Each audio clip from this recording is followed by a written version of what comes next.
Back. This is part 2 of Luminosity Mask.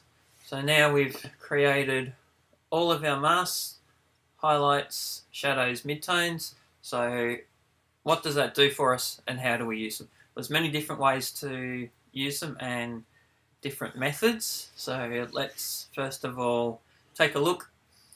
Obviously this shot, the sky, the sun is blown out and the shadows are very dark. So one way to use them is you can target those areas with the very advanced masks that we made in the previous video, and then use a number of tools to bring back those tones. So let's have a look at our mask. As I said before, white reveals, black conceals. So this is where we need to remember that. So the white area of the mask will be shown by the adjustment that we make, and the black areas will be invisible to the adjustment. So we need to pick a mask for the sun, so we can bring that back a little bit, and I might do this in stages, in smaller adjustments.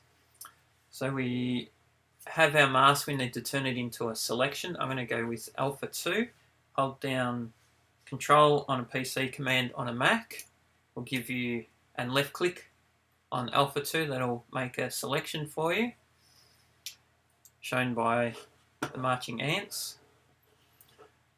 Go back to RGB, go back to your layers palette, and I might use curves adjustment for this one. So straight away you can see, if I hold down Alt or Option on the curves adjustment layer and the mask, that's the exact channels mask that we made. So it's only going to affect those whiter areas, the highlights. So now I can very precisely adjust. I'll just make it a bit drastic so you guys can see it.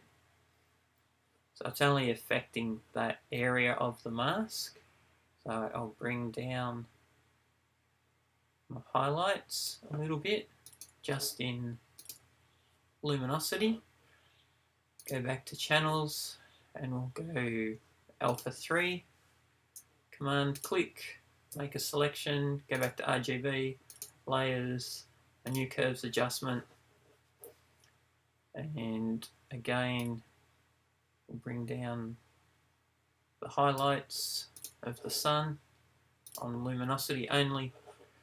Back to channels, Alpha 4, Command click, make our selection, go back to RGB, back to layers, curves, and I'll pull the curve down a bit more. For luminosity only, I don't want to affect the color or the saturation, so I'm changing the blend mode to luminosity. And we'll do one more. Let's try Alpha 6. Go back to RGB, layers, another curve adjustment. Bring that down. Change that to luminosity. Now if I put those 4 layers into a group and show you before and after. Now that would be really hard to paint in on a mask with a paintbrush.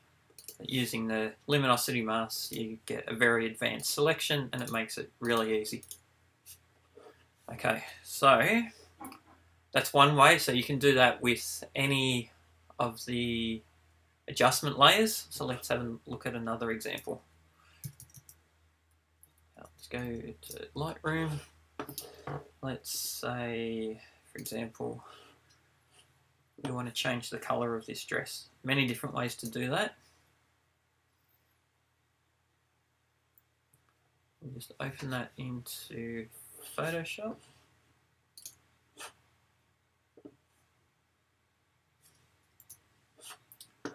And you can almost even use the channels that are already there.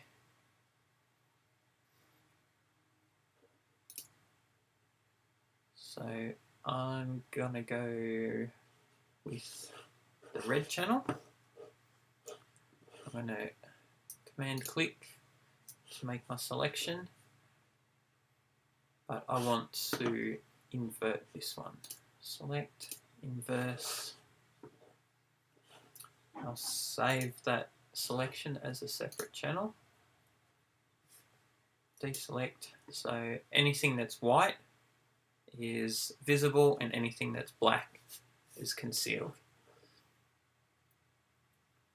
And we can refine that a little bit further. I can even, with my brush, I can paint straight onto the mask to hide any areas that I don't want to come through. I'll just make that a softer edge.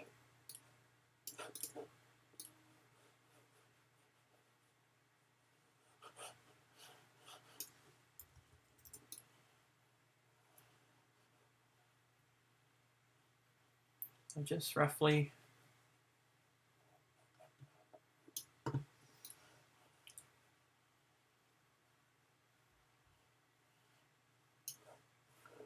should be okay for the demonstration.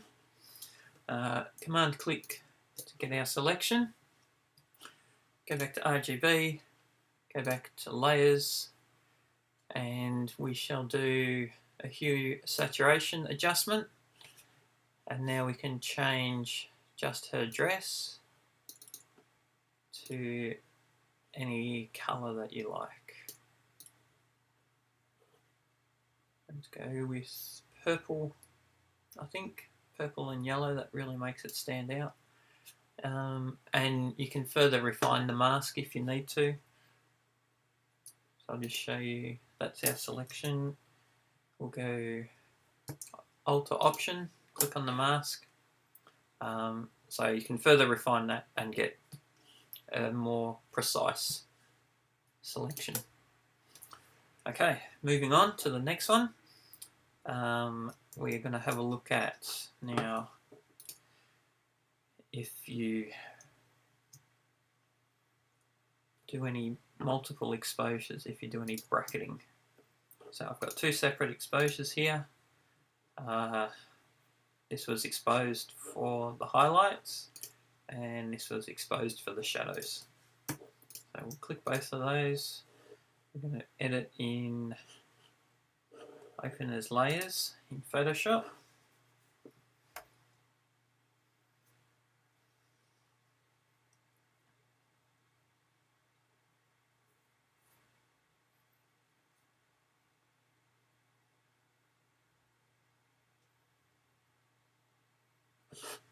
Now, I have an action to create the luminosity masks.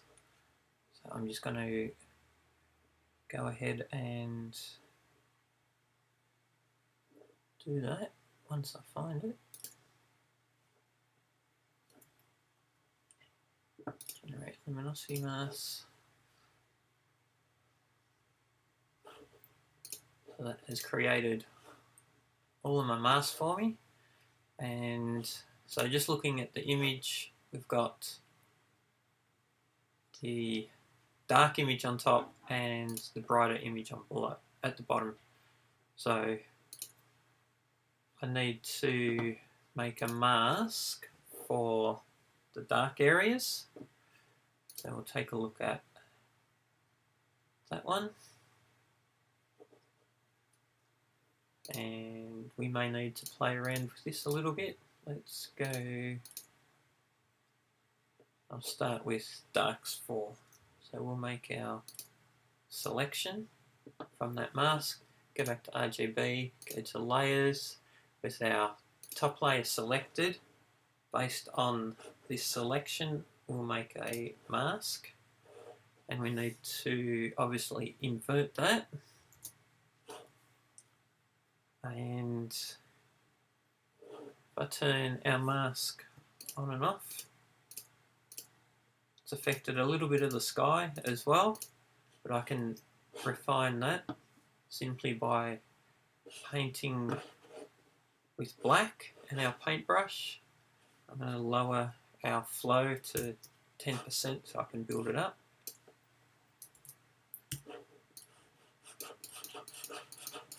And just hide some of that effect that it brought in, just to get the sky back. Oops.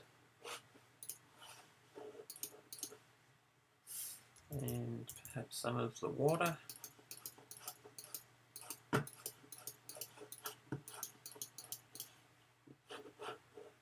And if we switch our colours, we can target the roof a little bit. I think needs a little bit more brightness.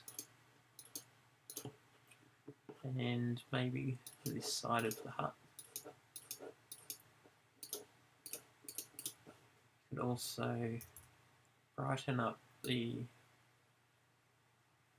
handrail. Since that is painted white, it should be a nice bright colour.